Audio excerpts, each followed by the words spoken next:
Hello guys, thanks for participating in this new project. And as I told you before, the idea of this is to do in-depth interview with the bands that are being worked on. So, well, first thing first, the band was formed in 2008, but there was a period of 4 years before you released your first demo, Roma Like a Pointer, right? So what happened during those 4 years, and how was the composing process for that first demo? Well, we both made music previously, but I guess we had some different aspirations initially and ideas based around making music together, what kind of style. We weren't trying to fabricate a product or anything like that. It was more, we're both into similar kind of music, so we definitely bonded as friends, and we just were, I guess we allowed it to take its own natural course. So it was a while of just playing together, jamming. But also over the course of those 4 years, all the material for the first 3 EPs basically formed, Yeah. So that's why they were released like one after the other, right? More or less. Yeah. We then distributed it to the different releases, yeah. But since you wrote those material together, like by the time of the demo, you already played songs from the first and second EP. Did you play live back then? Yeah. The first show was in 2010. 2010, yeah. Before the release of the first demo, Yeah, right? yeah. A couple of years before. Yeah. So, you use a very unusual format, which is only 2 people, considering you playing a 10-string guitar, right? I remember that you used first BC Rich with 10 strings. So, was the band formed with this idea of doing this weird kind of formation, like this 10-string guitar, and did you already have that guitar before forming the band? So we, during that initial phase of, wanting to make music together and having ideas, we did trial a few friends of ours who played bass in our rehearsal space, but it just never seemed to jive. So we were obviously spending more time with each other, and I was writing riffs on a normal guitar, one that I had, and it became pretty clear that it was working, just the 2 of us, but I wanted to make the sound broader. So I had been aware that there were guys like Matt Pike and a few other guitarists who played some weird models, like 8 strings, things like that. Yeah. And I was doing a bit of research for myself and ran into the BC Rich bitch, which is like an 80s invention. And I always liked 12 strings, on an acoustic format, because it has a very natural chorus and a very broad sound, and I thought that would be beneficial to what we were doing. So, yeah, that's how that sound came to be. So, what would you consider were the influences, both musically and lyrically wise, for this first period of that? Well, you already told me it's like the first 3 EPs, the first demo, the first 2 EPs done together. So, what would you consider the influence for this period, and have these influences changed with the passing of time for Hero and for Less Majesty? I mean, for me personally, because I write the music, I have all the riffs and I write the lyrics, it's always been kind of similar for me. It's more of just a general interest, topics like history and art and philosophy. That's always just automatically flows into what you're doing. I think that applies to most musicians in that way. Musical inspirations, as mentioned, we share a lot of similar interests, and I guess that's inspiring in certain ways, but we're not, bands that try to emulate something else. So it's I guess those interests find their way in somehow into what you're doing. So Yeah. we both have a very broad taste in music, Yeah. and there are a lot of maybe unusual influences as well, but they're not very prominent. But it all tickles in, comes in. Yeah, right. It's there. You can really listen to it, but it's there because it influenced you to make the music overall. So, in 2013, like a year after the first demo, you released Aura through Iron Bonehead. Do you consider this EP as a growth in what Bølzer came to be and is right now, in the sense of how you grew, how much you played live, if you toured more with it? Oh yeah, of course, yeah. It was well received. So we got at many shows, and we were playing them very frequently. Yeah. That kind of started a hype around our band, Yeah. And suddenly we got a lot of offers to play live, and we didn't even think it would be possible to be that active. So it wasn't our goal in the beginning, but with that record came the opportunity. Definitely gave us a lot of attention. Did you plan since the beginning to play live with Bølzer? Was it originally only a studio project? Did it came to be a live band? No, I guess, live would have been part of, not a plan as such, but you anticipate doing it. We're very like passionate and extroverted, I guess, like with our personality sometimes and the music, and our interests. So I guess that would, it wouldn't have restricted us to just recording. Also, I think it was always the goal to be able to play live, never just a studio thing. Yeah. Because you both played in bands before Bølzer, right? So which bands did you play on? And those bands, I imagine you always played live as well. Yeah, I had a band in New Zealand that I think we were together for 7 years, and we played quite a few shows, only in New Zealand. Okay. Yeah, but only played in some rock bands before Bølzer. I always listened to metal, but didn't find the right people. So I was very happy when I met them. Until the time came. Yeah, exactly. That's the thing, right? So on this EP, you started your collaboration with the artist Alexander L. Brown, right? That made the cover for both EPs. So how did this contribution came to fruition? So I knew him from New Zealand. Yeah. We're both Kiwis in that sense, and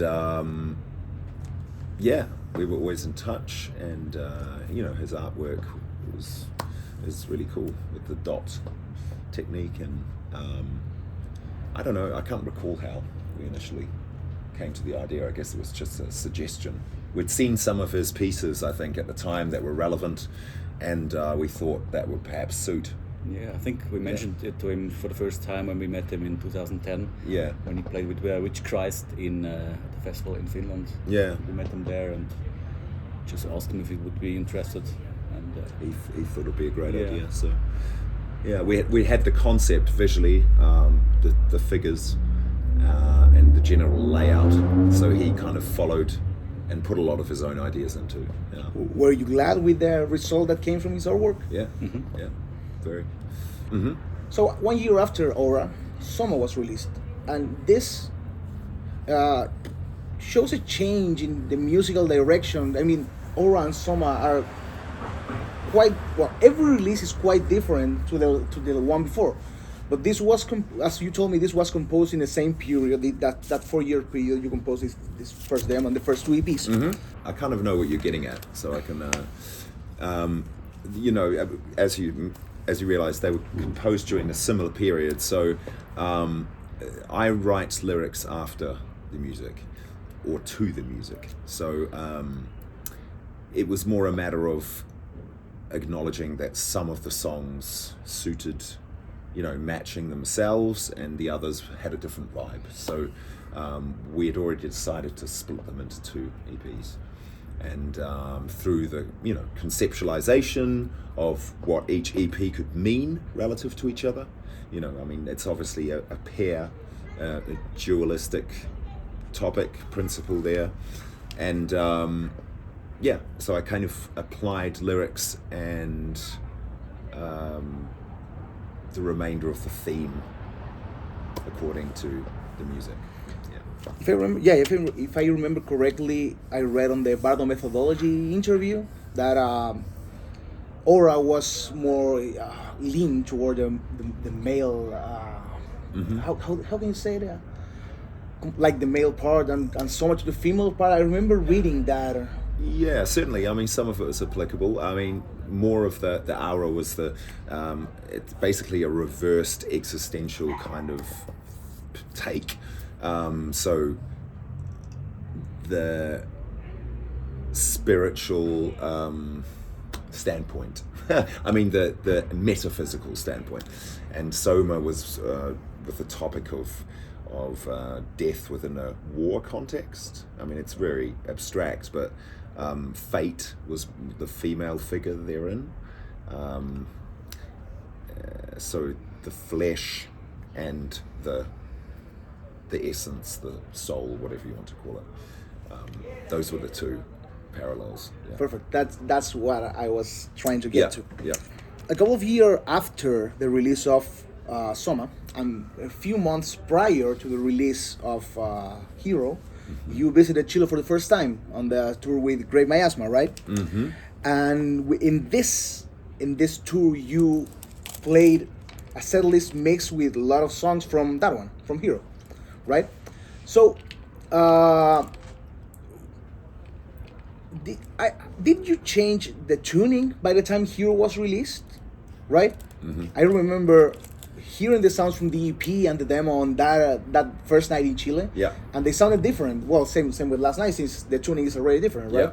Yeah. And you also changed your guitar for that. Uh-huh.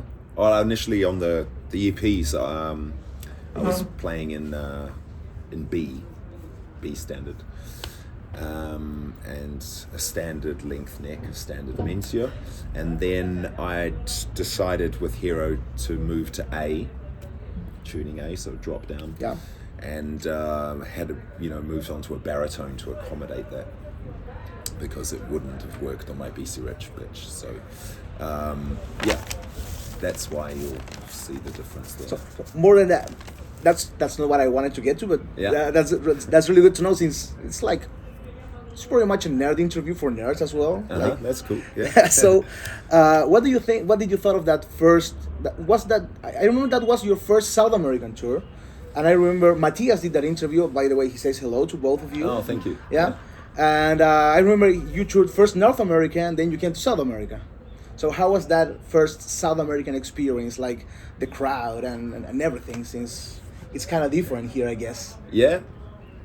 It was very cool to experience that for the first time, because it was got a level above what we're used to in Europe in terms of just people engaging with the live situation, with the band, like giving something back when you play. I mean, sometimes that happens in Europe as well, but here it's just really something else, and we really enjoyed that a bit. But it was also quite grueling. Of course. Everything. Flights, and so it was nice and chaotic, and the testing as well. Yeah. But we had a good time. I think is chaos a part of touring all the time? Yeah. Yeah. So in 2016, you finally released your first and so far only full length, that's Hero, and again this saw a complete change in Bølzer sound, right? So since this album was wrote in a different period and different idea than the first three together, right? So would you consider the influences, both musically and lyrically wise, did they change on the composing of Hero, since it's also a great change from the sound you came from before, right? Would you consider so? No, I just consider it like a natural progression. Yeah. We had a lot of time to tour for the EP cycles. And we didn't write much music, I think, in the first few years. We were so much touring, there wasn't really time. No, we didn't really. I had some ideas floating around, but there wasn't, we weren't as prolific, like, leading up to Hero as we were at the very beginning of the band. It took some... There was some time to mature, in that... Yeah. Exactly. During that time, Yeah. And it came to that. Yeah. I've always been impressed by the graphic work that's put on each Bølzer release. Who's in charge of that? Well, starting from Hero and also the first one, Roman Acupuncture, we just do that as a collaboration, Oko and me. Just, I mean, the concepts, they are really us two working together. I do more of the computer stuff. Oko is better with the pen, so we really work together well. It's pretty much that. It's pretty much everything. It's part of you. I always like this, like the passing clips. That's all completely us. Yeah, that's all us. And that's also Yeah. a great picture. Yeah, I've always been hooked by the designs on Bølzer since the first EP. Since the first demo, right? Yeah. So, here's also the inclusion of clean vocals, something that hasn't been used before in Bølzer music, right? So, what led to this? What led to the inclusion of these clean vocals compared to, why hasn't they? Why haven't those clean vocals been used before? I don't know. I think it took some time to settle into what we're doing. Me feeling comfortable. I wanted to utilize that for the band as well because I'd done similar things in my first project in New Zealand, but I never really expanded on it. So I wanted to challenge myself with that as well and use it as another medium. There were a lot of clean kind of shouts and things like that and chants in the EPs. Yeah. And I think that gave it a great texture. So it was also one of those natural progressions, I think. Yeah. Would you consider the release and the touring of Hero led to a closing of a cycle with the band? Yeah, in a way. I mean, we did know we wanted to, I guess, expand on elements of what Hero was, but we do see cyclic aesthetic within what the band is doing, and continue to do so. So I guess you could look at it in that way, because the EP that followed it, Les Majesty, was also a bit of a fresh time for us after certain reflection and private goings on. So it also marked a new chapter. Yeah. So after Hero, you participated on a split, releasing one new song, right? Was this song composed especially for the split, or was it an old song that was already recorded? I ask because that's the thing I don't have, so I don't know where to get it. Which song? The song from the split. Born Led Got Death. Born Led Got Death. Okay. We did add it to our release through our label. Yeah, I mean, originally it was part of the Soma recording sessions. We recorded it for Soma, and then took it out because we felt at the time it doesn't fit in. Yeah, which is kind of weird because it does. Yeah, and in hindsight, we re-released Soma and put it back in. Oh, so the newest version has that included. Like the one you released with your label, right? Yeah. I was getting to there, but we're getting there. Yeah. So, but the split was very, it had like 100 pressings or something, 300. Yeah, it's very small pressing. So, you released Les Majesty, right? That's how you pronounce it? Mm-hmm. Les Majesty after a 3-year period, right? After Hero. So, what brought to this hiatus in the band? As aforementioned, just life in general. Yeah. And also being very active live. And being active. Playing, touring. We were playing a lot of shows, yeah. But also, I mean, I think we write a bit in that way that we take a lot of time and write in a extensive chunk of material and then get to release it. I mean, that was the same before the first 3 EPs, That's 4 years before composing. Hero. A bit quicker though, but I mean, those songs also began forming years before the release of Hero, Yeah. So by the time Les Majesty came out, I was starting to write the stuff that is going to be the next album for next year. So it always takes quite some time, but I think it's a tried formula on making sure that you're releasing something with substance, you know? Yeah, of course. Yeah. I mean, it doesn't matter how quickly you release something, but how good it is. That's the thing, right? So you just mentioned a new album. Is that already written, recorded? You can't say anything about it. Well, no, we're just we're finishing up the writing process so we can enter the studio early next year. Yeah. And the plan is to release next year as well, but we can't really say much more.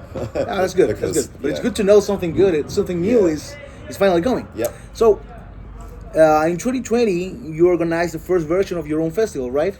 Eros at Arms. So, how did this idea of doing your own festival came to form, and what led to the choice of the bands that played in this first and the forthcoming versions of this festival? Because it's really bad, right? Like, you can see a lot of styles in there. In 2019, we already did a kind of the same thing, which was a celebration of our career as a band, and we mainly invited other bands that we toured with before, that are friends of ours, that we really respect musically. And it was a success, and we really enjoyed it. So we figured we're going to do that every year. And yeah, it's just that we invite people who we respect, and are often unusual bands that wouldn't play in the same festival, you know. Or play often in Switzerland. Yeah. Like Bølzer played with She Passed Away, right? Yeah. I mean, all stuff we enjoy. Yeah, that's the thing. Yeah. It's great music. That's the thing. If it's good, it's good. Yeah. Doesn't matter the genre. But it's, that being said, it's more of a toil of passion, because it's quite difficult to motivate people to come out and see those kind of bands in Switzerland, which is, Yeah, the last two editions were a bit rough, you know. The Swiss scene doesn't seem to be that interested in some of the obscure names. Okay. But we're still gonna keep on doing it and maybe adjust it a little bit. Yeah. But, Yeah, that's great, because that shows that, well, it's made with passion, and that's the thing. That's the way it's gotta be, right? So, what are your thoughts on the show last night?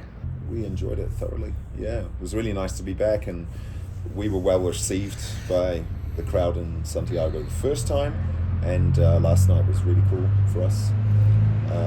Yeah. It was cool to see that people were still very into it, and also wearing shirts from the first few shows, so they stuck with us, which was very cool. Yeah.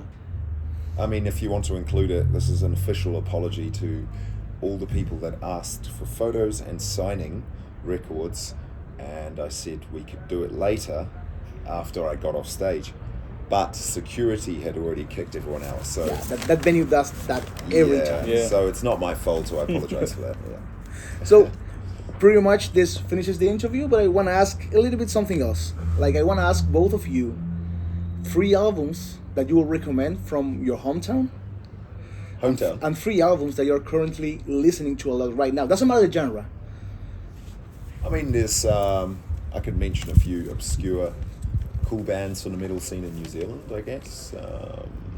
I haven't been too much. Well, yeah, I have, remained in touch with what's been going on, but I guess not as much as back then. One band I always loved seeing live, and also we played quite often with them, was this obscure 3-piece called Skulldom, and that was really rabid black metal with a killer female vocalist, and they were all just crazy, and it's really cool stuff. Sinistris Diabolus was also a really good death metal project from Chris Stanley, who was also involved in a number of other bands like Witch Christ. Early Diocletian, things like that. Yeah. What about you? As for projects from my hometown in Zurich at the moment, there's not so much I can think of. But not necessarily new bands, but like overall, like something from the 70s, from the 80s, from the 60s, who knows? Switzerland. It's Switzerland. a bit hard because all the classics you know already, and I feel that's... Yeah. But I can mention some underrated bands in general, I really enjoyed at the moment is one is called Aluk Todolo from France. They played our last festival, and they are very, very underrated, especially live. Yeah. Another one would be Die Wilde Jagd from Germany. Oh yeah, yeah. I saw them at the Funkenflug Festival in Austria. Some people might have heard of that. It's a very cool setting, amidst mountains, beautiful nature, and they really, the show really entranced me. Another project who is coming out with a new album soon is Treponeringsritualen from Sweden, which is an industrial death project, which I also can recommend. Yeah, he just brought out like a double sort of release with a lot of old songs, but everything remixed and partially re-recorded, and I think it does all the stuff to justice that it deserves. Yeah. It's all stuff I listened to the last few days. So, yeah. I think that's it. Cool. Perfect, and thanks a lot for taking the time to answer this. Oh, thank you. Yeah. Thanks for having us. Cool. And see you tonight at the Thanks, show. man. Yes.